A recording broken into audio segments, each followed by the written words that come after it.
a las campañas y, lo que importa, más allá de todo, a las propuestas.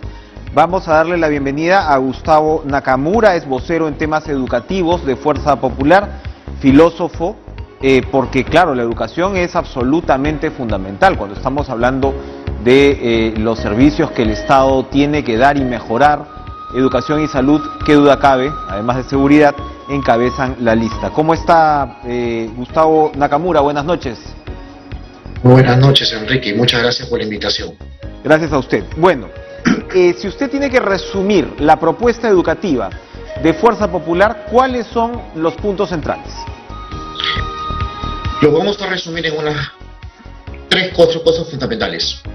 Infraestructura, 3.000 colegios, y mejoramiento de la infraestructura que está decaída en nuestro país. No podemos seguir hablando de calidad educativa si tenemos colegios que se caen a pedazos. Y vamos a trabajar sobre ello y sobre el saneamiento físico legal de los colegios. 2. Formación docente. Los docentes son el corazón de la educación del país. Ellos son los agentes principales para el cambio educativo. Y 3. Una excelente gestión transparente, descentralizada, enfocada en la escuela. No va a ser el sistema al servicio de la escuela, no a la inversa, como usualmente pasa.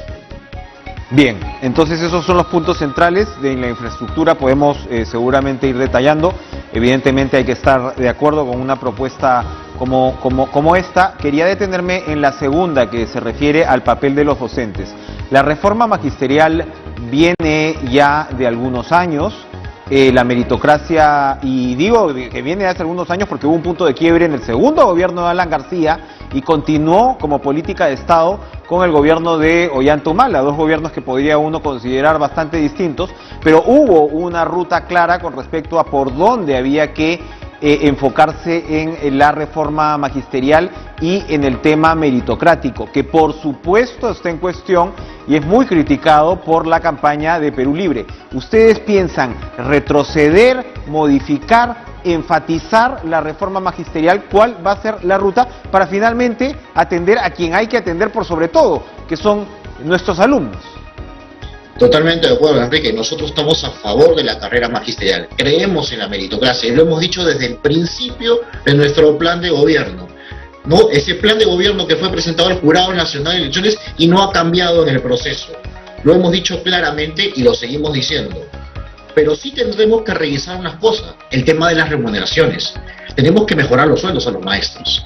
Y tenemos que hacer mucho más atractivo la carrera para ellos. Eso sí estamos de acuerdo en poder modificar, pero siempre con evaluación. Ojo, siempre con evaluación y siempre buscando temas de calidad.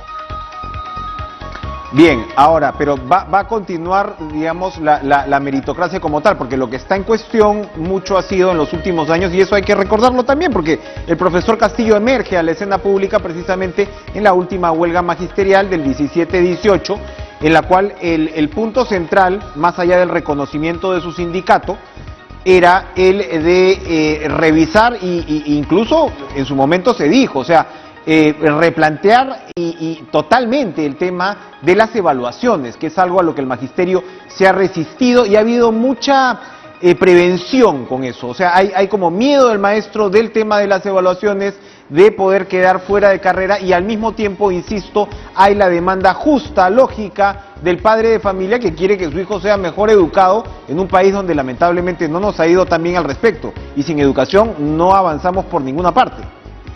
Totalmente de acuerdo contigo, Enrique, y lo que pasa es que el docente hay que darle las reglas claras de juego y hay que darle las oportunidades y la capacitación correcta para que pueda acceder. Porque tenemos un gran grueso de profesores que todavía están contratados y no entran a la carrera magisterial. ¿Cómo hacer que entren? Dándoles capacitación, poniendo las reglas de juego claras, buenas evaluaciones formativas para que puedan llegar. Ahora, pero perdón, en esa carrera. Perdón ahí, doctor, ahí no creo que es doctor, ¿no? Usted es lo correcto en este caso. Gustavo, no te preocupes. Filósofo. Sí, soy filósofo, pero no tengo el grado de doctor. Ya, perfecto, por eso es importante aclararlo. Gustavo, cuénteme entonces, a ver, que entren, pero que entren todos, porque lo que se ha visto también es, a lo largo de los años, un buen número de maestros que no se han querido someter a las evaluaciones, que no se han titulado correctamente. Entonces, a ver, allí también hay que hablarle al electorado, me imagino, con claridad, quién entra y quién no, ¿no? ¿Quiénes entran? Los que pasan evaluaciones. Si no, a ver, los niños de nuestro país merecen buenos maestros y nuestros maestros merecen buenas remuneraciones. Todos queremos lo mejor, pero para eso existe la evaluación. Una evaluación con acompañamiento, eso es lo que le ofrecemos desde Fuerza Popular. Perfecto. A ver, otro punto de controversia ha sido, unos lo llaman ideología, otros lo llaman enfoque de género. Teníamos una conversación hace algunos días con el defensor del pueblo y él recordaba, en este caso ambas campañas, que el enfoque de género, decía él, no es negociable, no es algo que uno sencillamente pueda quitar y poner. Se lo pregunto porque antes ya los representantes de Fuerza Popular, me parece que usted mismo incluso, han dicho que lo que se refiere a ideología de género va a ser retirado de los textos escolares y digamos de la perspectiva de enseñanza. Y como lo recordaba Walter Gutiérrez, el enfoque de género es incluso un compromiso internacional, en el cual pues el Perú por supuesto no está solo, y se trata además de empoderar a las niñas en un país pues sumamente machista y discriminador. Cuéntenos un poquito cómo es esto de retirar lo que ustedes llaman la ideología de género. De hecho, Keiko Fujimori en Chota y ha reflejado claramente, ella se refería al tema de los textos escolares, a estos links famosos que tuvimos, ¿no? Y que esto fue escándalo, ¿no? Para todos nosotros, para todos los que somos padres de familia. Pero con respecto a lo que menciona el defensor del pueblo, lo que menciona, el tema del enfoque que mencionas, es un enfoque de género o un enfoque, pero de igual de oportunidades, para hombres y mujeres, para todos los seres humanos. Nosotros creemos y tenemos un principio muy claro: vamos a respetar a todas las personas por el hecho y la condición de ser seres humanos. Nadie tiene que ser discriminado. Y un claro ejemplo es el nuevo equipo ampliado de Fuerza Popular. No todos piensan igual que nosotros, o que uno que otros, pero estamos trabajando unidos por un tema democrático ahorita en este momento, porque es lo que urge en este momento en el país. Este tema definitivamente, seguramente será evaluado en el proceso, pero no es un tema urgente en este momento, Enrique. Bien. El cambio del currículo, porque también eso es otra cosa que es importante, digamos, contrastarlo en términos de propuestas, porque el profesor Castillo ha señalado que el currículo se va a cambiar desde adentro, es decir, desde la participación, en este caso, del propio magisterio. Hay un currículo que está en marcha. Ustedes, me hablaba ahorita de lo que es y no es prioridad. ¿Ese cambio es una prioridad para ustedes? Y si lo es, ¿cómo se va a modificar? El currículum tiene que ser evaluado cada 4 o 5 años, si mal no me equivoco, entonces ya le corresponde una revisión. Y una revisión implica tener en cuenta a los maestros también, no solamente a los que diseñan las políticas educativas, sino a los principales actores del acto educativo, que son los maestros. Entonces también tienen que estar ellos consultados, por supuesto. Perfecto. Para cerrar este tema escolar, digamos, ¿cuál es su evaluación de lo que ha sido los avances? Hablaba yo desde la época de García, podemos remontarnos de repente incluso al tema de Toledo, pero con García es donde se da este cambio que se enfatiza en el gobierno de Humala, la designación de Jaime Saavedra y todo, a quien por cierto Keiko Fujimori acaba de pedirle perdón. ¿Cuál es su evaluación de la política educativa, digamos, en estos 10 años? Yo creo que la política educativa del país ha sido estable dentro de los conocimientos marcos, ¿no? Tenemos un proyecto educativo nacional. Nosotros, por ejemplo, como Fuerza Popular, el proyecto educativo nacional al 2036 lo hemos tomado como base en nuestro plan de gobierno y lo tenemos y lo reafirmamos. Entonces, por ejemplo, a diferencia del otro contendor que en un debate que yo tuve con el señor Cadillo, que es el vocero, entiendo, en materia educativa, dijo que el PEN no servía prácticamente, porque no tenía indicadores y la verdad que no se da cuenta que es una política pública, macro de Estado, y a pesar de que Fuerza Popular no participó en la elaboración del proyecto educativo nacional, y a pesar que no participó, por eso hemos invitado a uno de esos miembros que sí hizo, que es el educador Paul Neira, lo hemos invitado a ser parte del equipo técnico de Fuerza Popular. Entonces, ahí claramente se da cuenta quién tiene la intención democrática y de articular las políticas públicas en general. Nosotros creemos que las políticas educativas en el país tienen que ser políticas de Estado, como lo son.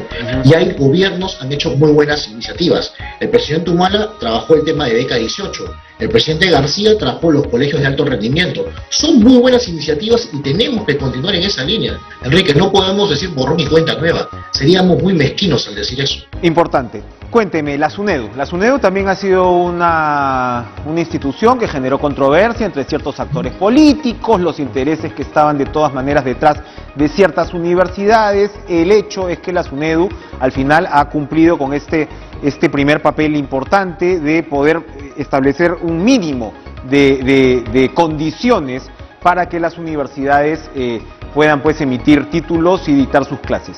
¿Qué va a pasar con SUNEDU en un eventual gobierno de Fuerza Popular? Como lo dice el plan de gobierno de Fuerza Popular presentado al Jurado Nacional de Elecciones, nosotros vamos a respetar la SUNEDU. La SUNEDU lo que ha hecho, Enrique, es ordenar el sistema educativo de la educación superior universitaria. Y eso hay que reconocerlo, ha ordenado. Y necesitábamos un orden. Entonces, en tal sentido, no podemos decir, bueno, la SUNEDU se va, como dice el otro candidato. No podemos regresar al pasado, tenemos que ir hacia adelante. Y la SUNEDU es una buena gestión que ha hecho actualmente y hay que refortalecerla y hay que exigir cada vez que tengamos mejores estándares de calidad en nuestras universidades, tanto públicas como privadas. A todas hay que exigirlas por igual. Usted se acaba de referir a las universidades públicas y uno de los grandes dramas de la educación, que lo aborda también la otra candidatura, es el hecho de que prácticamente la cantidad de plazas en universidades públicas no se ha modificado en medio de, del desorden y la irregularidad en la calidad de la enseñanza. Lo que se vio fue que básicamente la población universitaria creció a partir de esa educación, como digo, irregular pero privada. Se han movido poco las plazas de universidades públicas. ¿Van a cambiar eso ustedes? ¿Cómo? No, nosotros vamos a respetar, al contrario, lo que hay que hacer es que los docentes lleguen a cumplir, todos los docentes, los estándares que pide la ley, que tengan los grados de maestría y doctorado y tengan competencias digitales, porque las competencias digitales no solamente sirven para la pandemia, ya cambió el mundo, la educación ha cambiado. Me refería, perdón, a los cupos, de repente me he expresado mal, a los cupos para alumnos en las universidades públicas. En el caso de las universidades públicas, lo que hay que hacer es, las universidades que ya están licenciadas, darle la oportunidad que abran filiales. A las que ya están licenciadas, las que han pasado y cuando pasen el proceso de licenciamiento, tienen que, la reapertura o nuevas filiales tienen que pasar el proceso que la SUNEDU pide. No podemos bajar el estándar de calidad, pero sí tendremos que abrir. Esa es una decisión también del Congreso, ojo, porque se tendría que ampliar la moratoria o abrir la moratoria en este caso, ¿no? Ahora, para ir redondeando, el próximo gobierno va a asumir un país aún en pandemia. No sabemos muy bien qué va a pasar con el retorno al 100% de clases presenciales. ¿Qué plantean ustedes, por ejemplo, con Aprendo en Casa y digamos, cómo afrontar lo que se viene en este proceso que todavía no termina, ¿no? Lo que ha hecho el anterior gobierno y el actual gobierno con el ministro Cuenca en el tema de Aprendo en Casa, tenemos que continuar y mejorarlo. Es una muy buena iniciativa. Crear una plataforma en 2 meses, 3 meses, es loable y hay que reconocerlo. Lo fue la ministra Pablo, el ministro Cuenca, en fin, todos los que han estado en este proceso, el ministro Benavides, han hecho lo que han podido en medio de la gestión. Entonces, ese Aprendo en Casa tiene que ser mejorado, con contenidos que tiene el ministerio, pero también con contenidos que tienen diferentes sectores y que podrían tranquilamente donarlo en medio de esta pandemia. O sea, el Aprendo en Casa tiene que quedar como un recurso ya del tema educativo como política a largo plazo. Bueno, para terminar, el tema educativo no se tocó como tal en el debate técnico, pero sí se va a tocar ahora en el debate presidencial. ¿Ha estado teniendo usted reuniones con la candidata al respecto?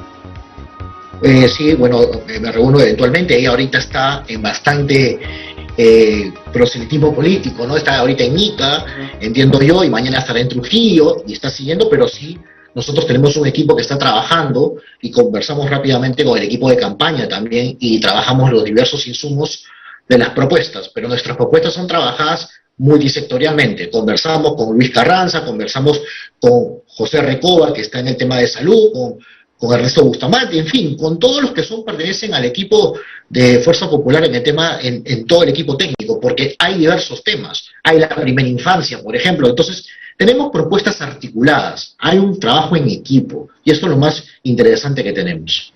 Dos así de colofón rápidamente. ¿El doctor Ernesto Bustamante sigue participando en el equipo técnico de Fuerza Popular? Sí, Ernesto, y es un congresista electo, ¿no? Ya. Es un congresista electo, ha estado de viaje, entiendo yo, como las redes sociales lo han dicho, pero él pertenece al equipo técnico, colabora con nosotros, por supuesto. Perfecto. Y para terminar, ahora sí, se ha hablado mucho de la propuesta del señor Castillo del PBI del 10% de educación. Yo se lo he recordado al señor Castillo que ese 10% significa la mitad del presupuesto público. O sea, suena un tanto, digamos, irreal de lo que se podría aplicar. ¿Cuál es la meta de Fuerza Popular en términos de incremento del presupuesto? Lo hemos dicho en nuestro plan de gobierno. Nosotros queremos llegar al 6% del PBI. Y no porque sea que nosotros queremos solamente. Queremos políticamente, pero también es un acuerdo dentro de las conclusiones del acuerdo nacional. Y también el Congreso lo ha promulgado. Y tenemos que ser respetuosos de las instituciones que ya lo han tomado y lo han diseñado de esa forma, y nosotros tenemos que asumir eso. Ese es el compromiso de Fuerza Popular. Perfecto. Muchas gracias, Gustavo Nakamura, por acompañarnos esta noche. Suerte pues en lo que queda de la campaña, y nosotros vamos a continuar con Antonio Quispe.